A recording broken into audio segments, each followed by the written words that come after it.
Реновирањето, односно реконструкцијата на објектот,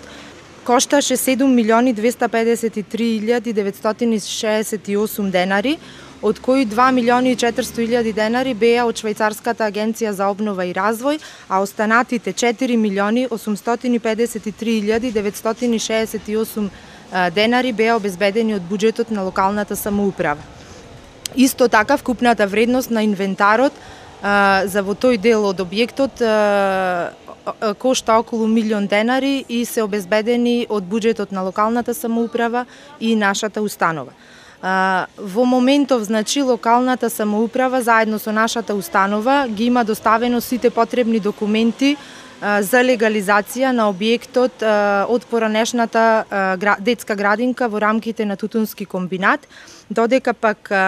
откако ќе заврши легализацијата на овој објект, средствата за реконструкција и за инвентар ќе бидат обезбедени од општина Прилеп и Министерството за труд и социјална политика.